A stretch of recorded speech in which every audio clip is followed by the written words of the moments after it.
Meus amados, nós estamos falando de fé corajosa em tempos de incerteza.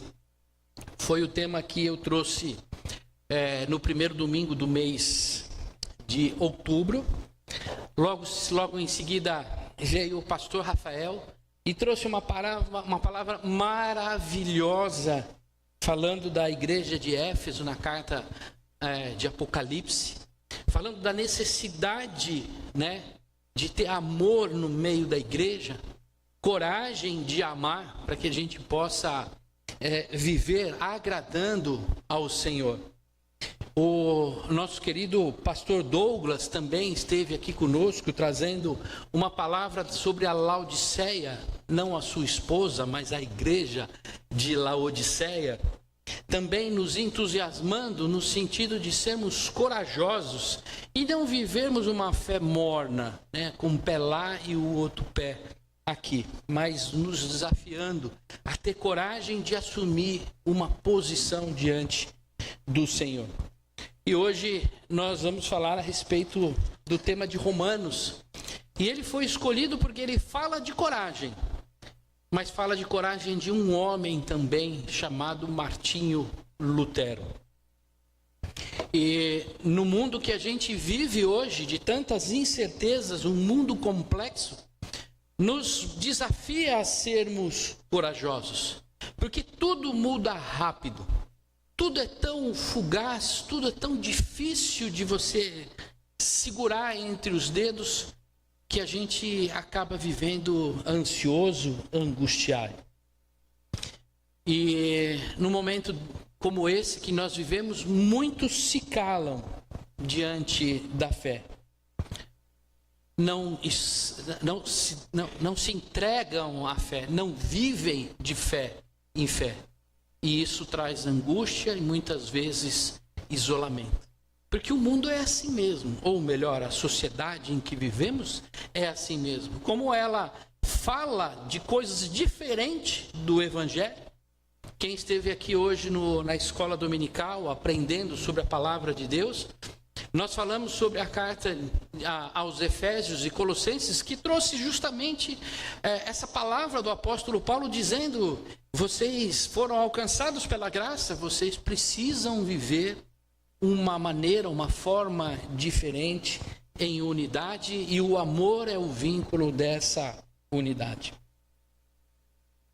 Mas nós somos chamados, mesmo nesse mundo difícil, a sermos instigados a professar, a confessar a nossa fé em Jesus Cristo. O apóstolo Paulo escreveu sua carta aos Romanos em um contexto também desafiador. Porque muitas vezes a gente olha e fala: o nosso mundo é difícil. Na verdade, o mundo que Paulo vivia, Roma, era tão difícil quanto o que nós vivemos hoje. Tinham as suas dificuldades, as suas percepções, as suas confusões, a sua fragmentação, a sua insegurança. Então lá eles também tinham a necessidade de viver seguros e professar a própria fé. E Paulo, mesmo diante de todas as dificuldades que ele vivia, ele disse em alto bom tom para todos: não me envergonho do Evangelho, porque é o poder de Deus para a salvação para todo aquele que crê. Essa mesma coragem, muitos anos depois, foi dita, proclamada por Martinho Lutero. Quando no começo, quando ele vem e ele se levanta contra as tradições religiosas da época, e ele diz o seguinte: que eu não me calarei diante de tudo que eu estou vendo. E ele traz e coloca diante daquele clero, daquela religiosidade da época, várias teses, 95 teses, discutindo sobre o que estava se fazendo da fé cristã naquele momento. E ele traz 5 pontos fundamentais que sustentam a fé cristã. E no caso, o que a gente chama de fé reformada, que é somente a palavra de Deus deve ser referência para a nossa vida. São 5 somente. Somente a fé nos justifica. Somente pela graça e não pelos méritos nossos somos salvos. Somente Cristo é o mediador entre os homens e Deus. E só a Deus devemos dar glória. Essa é a base da Igreja Presbiteriana Independente do Brasil. Essa igreja é a base da Igreja Presbiteriana do Brasil. Essa é a base de todas as igrejas reformadas. Porque elas têm um compromisso com essa coragem de proclamar a verdade e defender o verdadeiro evangelho. Hoje, em meio a um mundo de inseguranças, somos chamados a viver a mesma coragem desta reforma. A coragem de confessar, de crer e de viver pela fé. Dia 31 de outubro, agora, semana que vem, iremos comemorar. Os protestantes, os reformados comemoram mais um ano da reforma protestante. Por isso que a gente lembrou hoje desse momento tão importante na história do cristianismo e tão importante nos dias atuais na nossa vida. E eu pergunto, em base em quê? Qual foi o versículo bíblico, a tese bíblica que Martinho Lutero utilizou para apresentar a sua teologia, as suas referências? Um dos vários textos foi Romano 1, 16 a 17. Eu convido a igreja, então, a abrir a palavra de Deus em Romanos capítulo 1, versos 16 e 17. São 2 versos pequenininhos, mas de uma profundidade monumental. O poder do Evangelho. Como nós estamos num dia de lembrar a liturgia, é tradição da nossa igreja levantarmos e lermos a palavra de fé, de pé, em reverência a essa palavra que nós lemos. Então, eu convido a igreja que pegue a sua Bíblia, seu celular, em modo avião, para ler somente a Bíblia, ou então nos acompanhe pelo telão. Diz a palavra do Senhor: pois não me envergonho do Evangelho. Melhor, eu convido a todos a ler o que está aqui para a gente ler a mesma tradução. E eu convido a todos a lerem comigo. Pois não me envergonho do Evangelho, porque é o poder de Deus para a salvação de todo aquele que crê, primeiro do judeu e também do grego. Porque a justiça de Deus se revela no Evangelho, de fé em fé, como está escrito: o justo viverá por fé. Amém. Pode se assentar.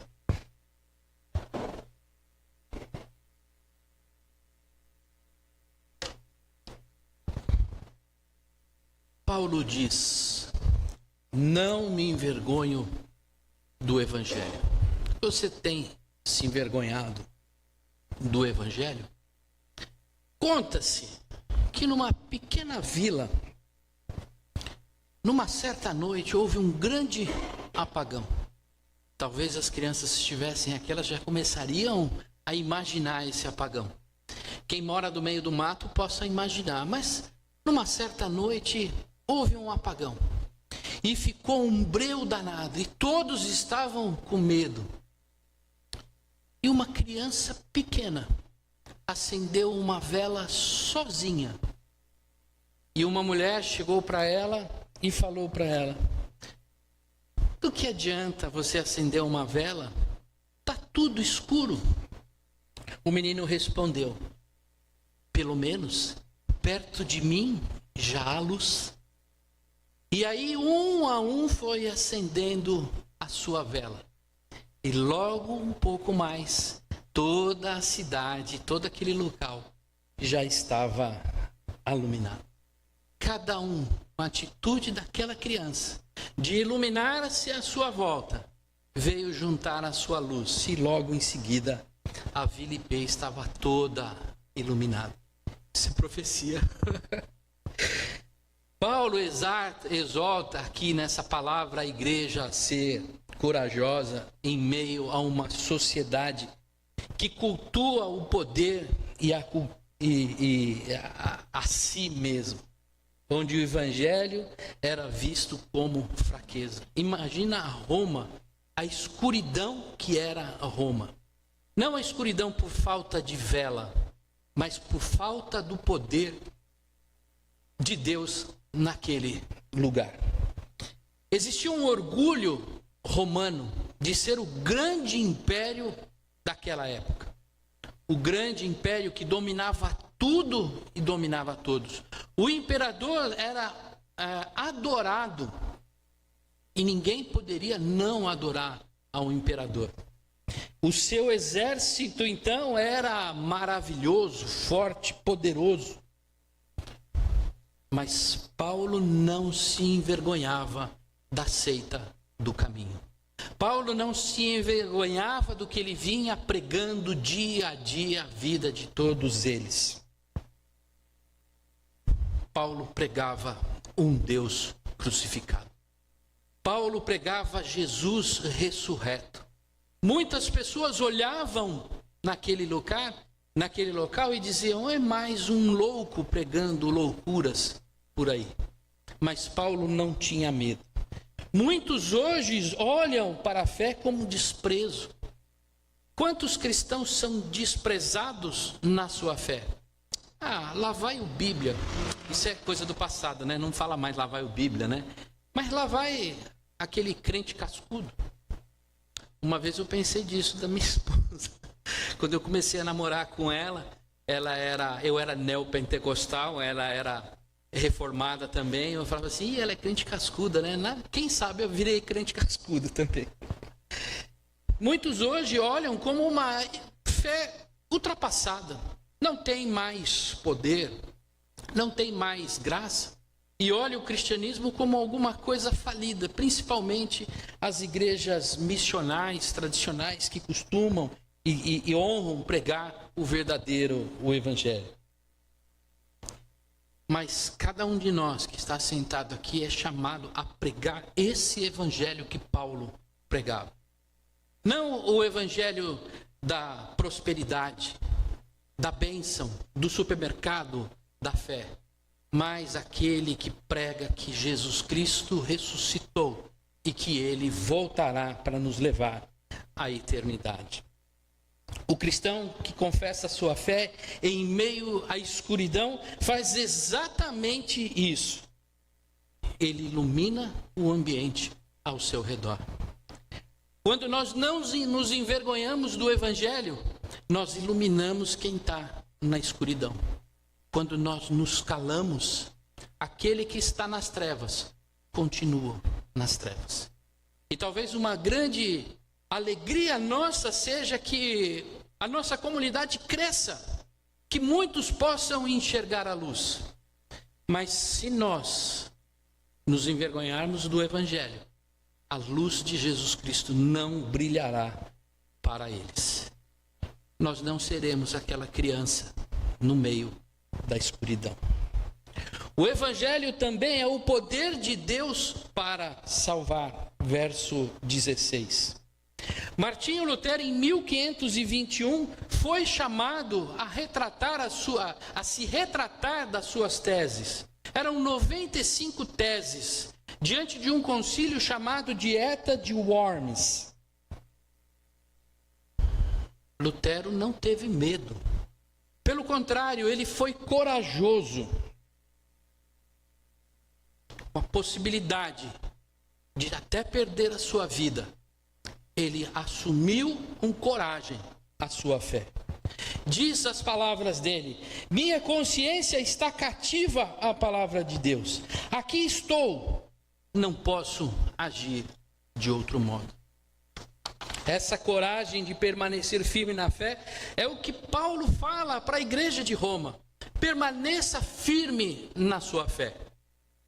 e é o que ele fala para nós nos tempos de hoje.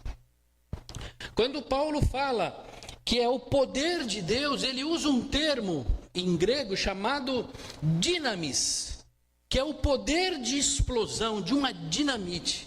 Portanto, o evangelho é uma força explosiva de Deus que transforma as vidas. Como que eu posso levar a transformação de vida a uma pessoa se eu prego a autoajuda? Como eu posso levar a pessoa a transformação de vida se eu não prego que Jesus Cristo é o Senhor? Que ele viveu sem pecado, que ele morreu e que pelo poder de Deus ele ressuscitou e está vivo. Muitas vezes a gente busca um cristianismo que não passa pela cruz, não passa pelo evangelho. Por isso que muitas vezes a gente não vê transformações. Muitas vezes a gente olha que o poder está na política, o poder está no exército, o poder está na força econômica, na cultura. E isso era que Roma passava nesse momento em que Paulo escreveu essa carta. E diante das dificuldades, a gente não olha para o poder de Deus sobre as nossas vidas, mas a gente olha para nós, para a nossa força, para o nosso poder, e deixa Deus de lado. Se você quer uma transformação de vida, você tem que colocar Deus no centro da sua vida. Não é o presidente, o prefeito, o governador, o patrão, o amigo que vai transformar a sua vida. O que vai transformar a sua vida é o poder do evangelho. E essa verdade nos desafia. Porque muitos cristãos hoje enfrentam a tentação de diluir o evangelho para ficar gostosinho de ouvir.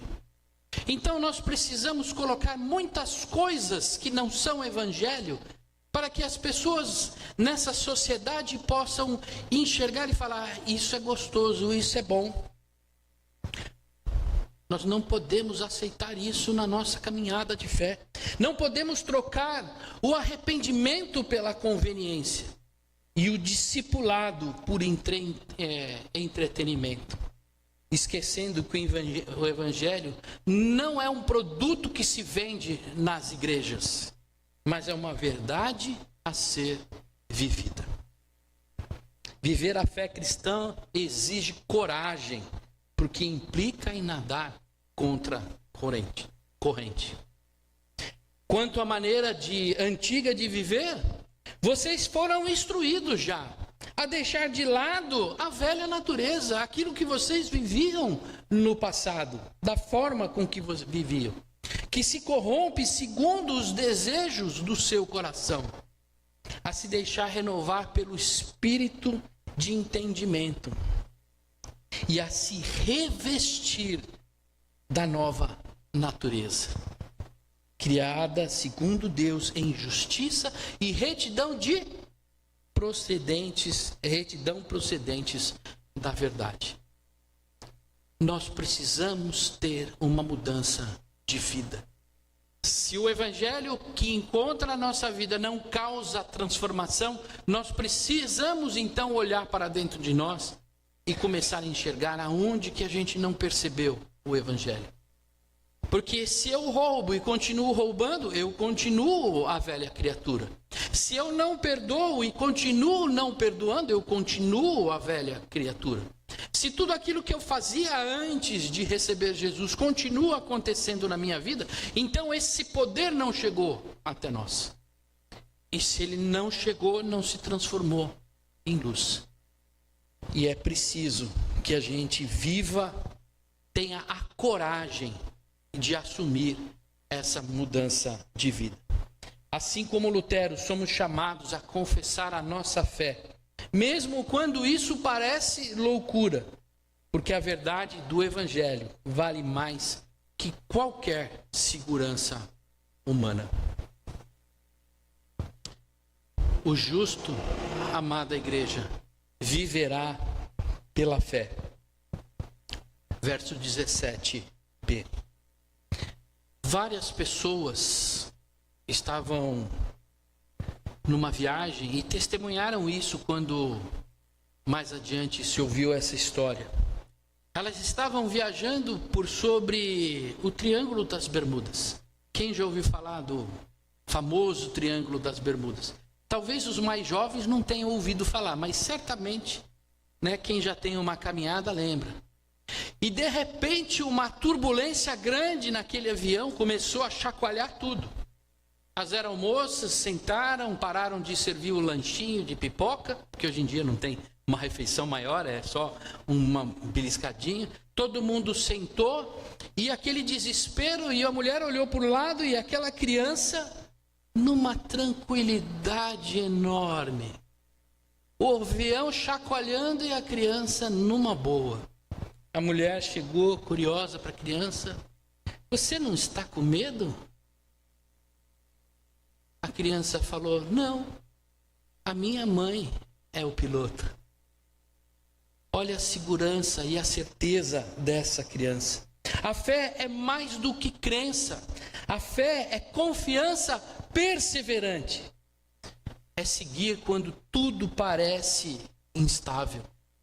Quantas vezes nós já passamos por situações em que parece que estamos caminhando num campo de areia movediça. Qualquer passo que a gente dá, ele nos traz insegurança. Em todos os aspectos da vida.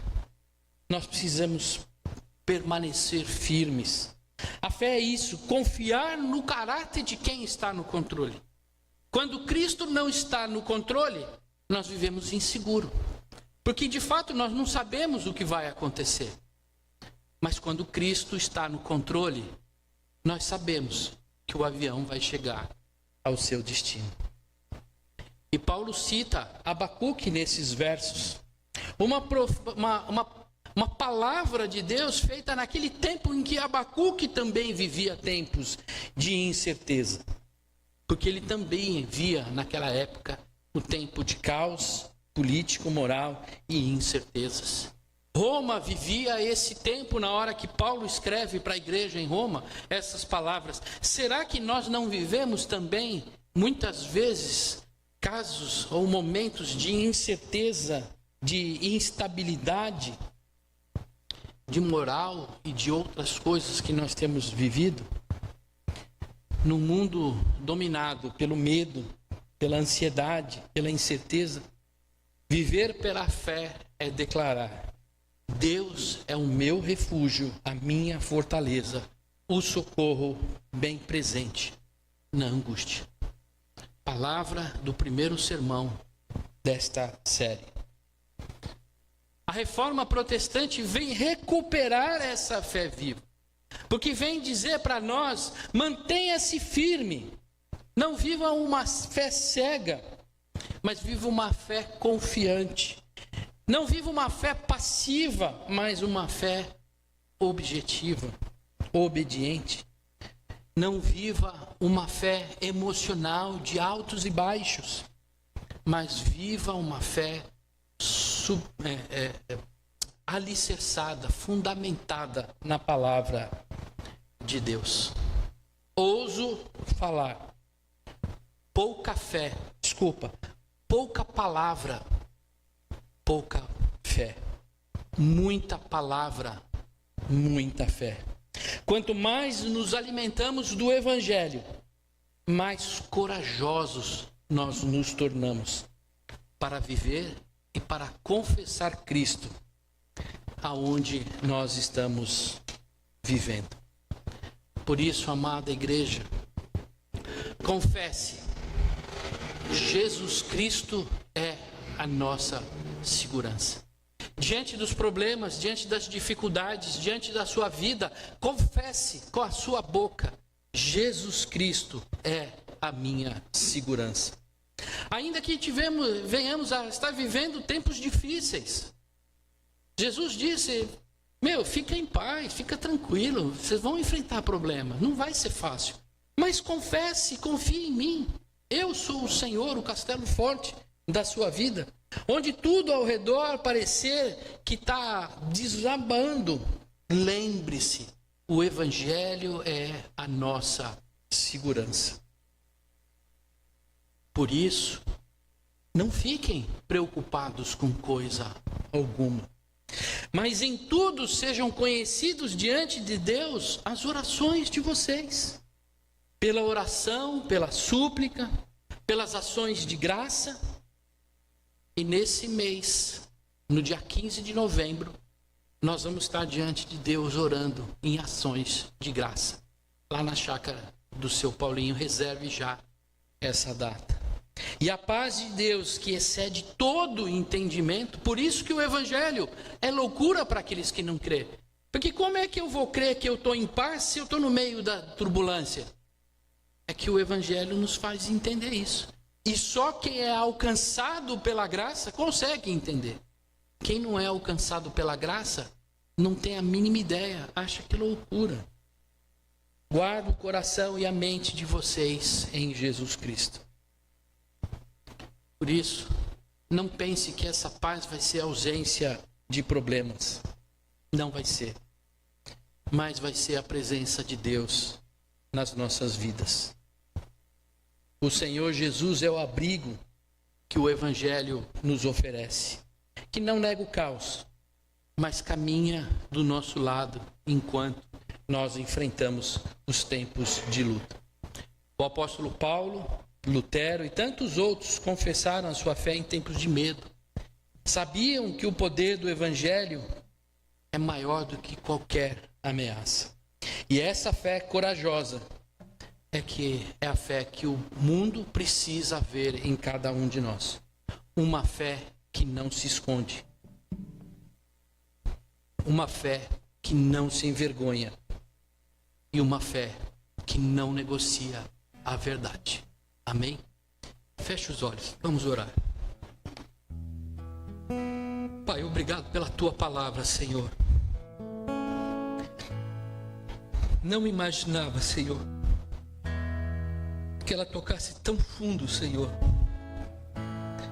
em nosso coração. Pai, precisamos de fato, a tua igreja precisa, Senhor, viver essa fé que o apóstolo Paulo, Pai, ensina e que Lutero, Senhor, tão defendeu. Que hoje possamos viver uma fé verdadeira, Senhor. Não uma fé envergonhada, Senhor. Mas isso não é fácil, Senhor, para cada um de nós. O que eu peço a Ti é que o Senhor nos dê essa força, Senhor, para superar todas as barreiras, as dificuldades, para que nos dê coragem, Senhor, de viver segundo, Senhor, a Tua vontade. Aviva, Senhor, cada um de nós. Desperta-nos, Senhor, eu peço, eu rogo, Senhor, eu suplico a Ti, em nome do Senhor Jesus. Amém. Amém. Graças a Deus. Vamos